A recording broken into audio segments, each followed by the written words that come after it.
दरिंदगी की गई थी। मासूम के दुष्कर्म केस में अब लगातार लोगों का गुस्सा फूट पड़ा है। प्रदर्शन लगातार जारी है क्योंकि 100 घंटे हो चुके हैं। गैरतगंज में यह प्रदर्शन लगातार जारी है। बाजार लोग बंद कर रहे हैं। आरोपी का पुतला फूंका जा रहा है और ये देखिए लंबी वाहनों की कतारें साफ तौर पर बता रही है, हालांकि इनका कोई दोष नहीं है, लेकिन इसके बावजूद लोगों का गुस्सा है क्योंकि प्रशासन तुरंत कार्रवाई नहीं कर रहा है। पुलिस के हाथ खाली के खाली है। आरोपी है सलमान, जिसको फांसी देने की मांग की जा रही है। वो घिनौना कृत्य करने वाला सलमान, जिसको फांसी देने की मांग की जा रही है, लेकिन देखिए ना तो सलमान को अभी तक पकड़ा गया है, ना उसकी कोई खोजबीन की जा रही है। लगातार 10 टीमें हालांकि पुलिस ने लगा ली है उसके पीछे, लेकिन ना पुलिस के हाथ खाली के खाली। और ये देखिए तस्वीर है गौहरगंज, जहां पर लोगों का गुस्सा फूट पड़ा, बाजार बंद किया गया। आपको बता दें कि पांजरा में 6 साल की बच्ची के साथ दुष्कर्म हुआ था।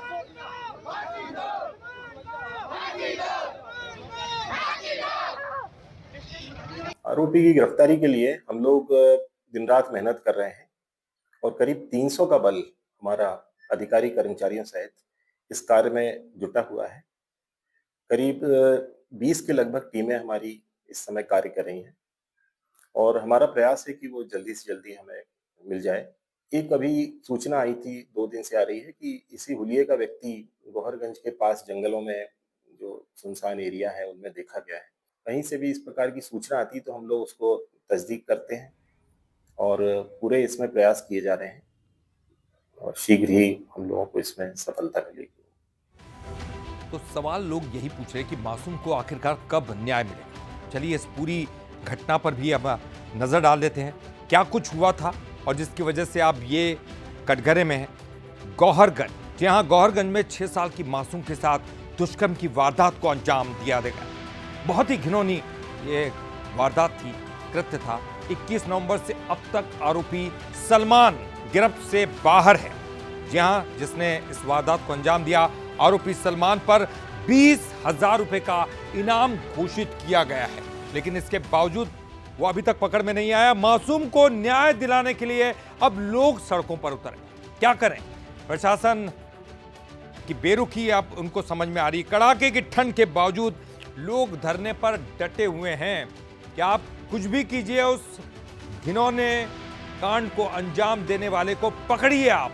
गिरफ्तारी में 300 पुलिसकर्मियों की 20 टीमें लगातार लगी हुई हैं। हालांकि पुलिस भी अपनी तरफ से पूरी कोशिशें कर रही है।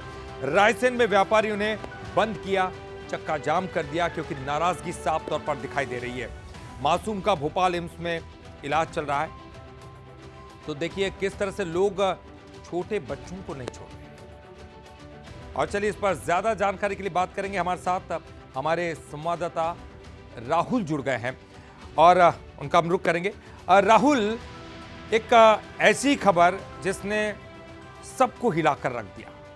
लोगों ने सोचा कि आखिरकार कोई ऐसा कृत्य कैसे कर सकता है। 6 साल की मासूम अभी भी जिंदगी और मौत से लड़ रही है, अस्पताल में उसका इलाज चल रहा है। ये जो आरोपी है सलमान अभी तक पकड़ा नहीं गया, आखिर पुलिस के हाथ खाली क्यों है और उन तमाम लोगों का क्या दोष है? चक्का जाम करके उन गाड़ियों की लंबी लंबी कतारें खड़ी हो गई, उनमें कोई एम्बुलेंस भी हो सकती, तो ये भी एक बड़ा सवाल है। प्रशासन के खिलाफ बड़ी कार्रवाई की जाए, उनके खिलाफ प्रदर्शन किया जाए, ये ठीक रहेगा? जी ललित, बिल्कुल मैं बताना चाहूंगा, लगातार जिले में कभी गैरतगंज तो कभी मंडीदीप तो कभी रायसेन कभी बरेली, तो जिले भर में आक्रोश है। इस घटना के बाद से ही लगातार सलमान की गिरफ्तारी नहीं हुई, आज चौथा दिन है और पुलिस भी लगातार कोशिश कर रही है, लेकिन कहीं ना कहीं पुलिस को सफलता नहीं मिल रही है। लेकिन बात करें हम गैरतगंज की, आज गैरतगंज में शांतिपूर्ण सभी समुदाय के लोगों ने मिलकर पुतला दहन किया, जिसमें काफी बड़ी संख्या में लड़कियां भी थी और सारे समाज के लोग इकट्ठे होकर पुतले का दहन करा और एसडीएम के नाम ज्ञापन भी दिया है और काफी नारेबाजी की और फांसी की मांग लगातार। सवाल राहुल ये कि 300 लोगों की टीम लगाई है, देखिए 20 टीमें गठित की है पुलिस ने, लेकिन इसके बावजूद सलमान के बारे में कोई पता नहीं चल पा रहा है। इसके बारे में क्या जानकारी पुलिस ने जुटाई है? जी ललित, बिल्कुल मैं आपको बताना चाहूंगा, लगातार पुलिस टीमें लगाई हुई हैं और अभी बढ़ा के 500 तक कर दिए और 15 टीमों में तब्दील कर दिए और जगह जगह सर्चिंग ऑपरेशन चलाया जा रहा ठीक। है। वो दो टीमों को बिल्कुल। भोपाल व साहेबगंज में छानबीन कर रही है। वहीं गौरगंज के इलाके निश्चित में निश्चित जंगल राहुल, लगा देखिए हुआ- क्या ये जरूरी है कि उसके खिलाफ कार्रवाई की जानी चाहिए, और ये जो गुस्सा है लोगों का ये भी जायज है।